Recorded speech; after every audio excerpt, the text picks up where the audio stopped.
Thursday, 10/8. Boats is up top. We're trying to avoid the 80-20 rule for hiking. It's late in the day. 5:40 is the time. And to successfully avoid the 80-20 rule, that means that 80% of the falls, trips, kick stones, you name it, happened at the last 20% of your hike. So we're going to have to see if we can successfully avoid that. For anybody that thinks the rocks would end in New Jersey, they would be wrong. I think we're in day 3 in New Jersey, and quite frankly, the rocks are not that much different than Rockylvania, aka Pennsylvania. So today, like I said, 5:40 in the evening.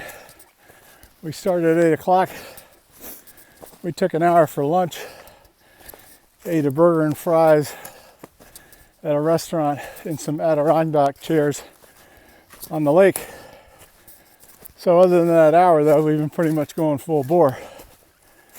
And today, in about another 20 minutes, we will have done 24 miles. So that is very much at the high range of yours truly, but it has been a long, hard walk today. So using the old military jargon, I have one more day and a wake up. Tomorrow is a full day of hiking. And then next day after that, Saturday, the wake up, I've only got 6 miles left. So we are definitely closing in here, folks. And I'm looking forward to closing that one out. The other thing I promised was a short video on how I set up camp. So I recorded that yesterday, and I will run that for you now. Cheers, folks. Take care. Watch where you're stepping. Cheers. All right, so we're standing up here in the fire tower. Got quite the view.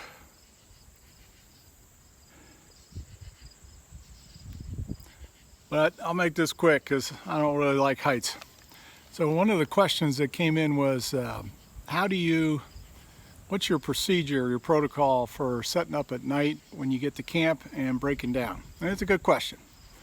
So I thought I'd run through that for you rather quickly. Now, what I do is not necessarily what other campers do or other hikers do. So, I'm not saying there's a right or a wrong answer, but I'll say that it did work for me. And one of the keys is just to do it the same way every time, because you get efficient at it, and you also make less mistakes, and you don't necessarily going to lose your equipment if you do it that way. So first thing you do when you get it to camp is you dump your pack.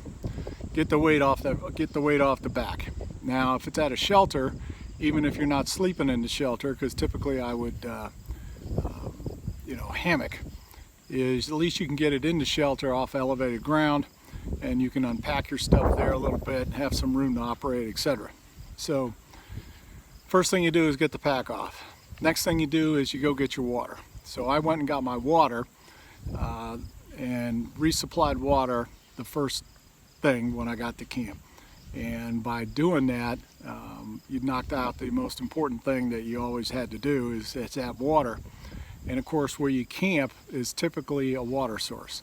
That's one of the key criteria, is if you're going to camp somewhere, shelter, tent site, or even a stealth site, is you want to have it have water. Next thing I'd do is I'd probably get my boots off and get my camp shoes on. So get the boots off so the feet can breathe and they're going to be more comfortable. The next thing I'd do is then set up your hammock. So get the ropes out, get the lines out, the straps, find a tree that's 18 feet apart for me 6 paces, and get the straps up, hook up the hammock, and then the last thing on that is to put the tarp up.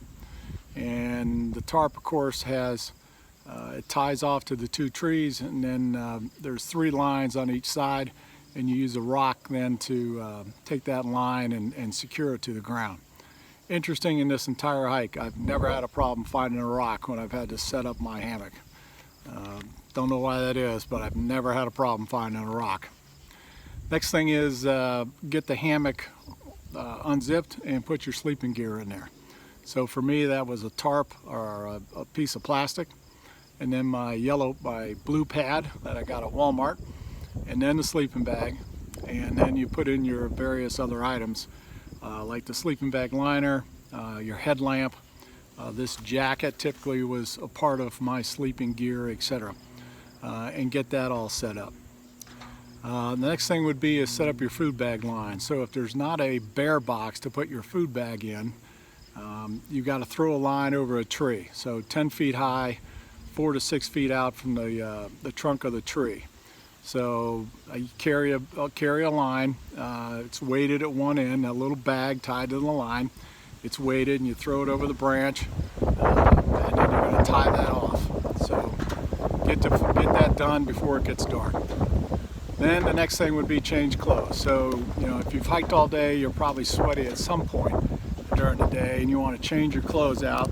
And even though they may be dirty from the day before, at least you're changing your clothes every other day. You're changing your clothes out.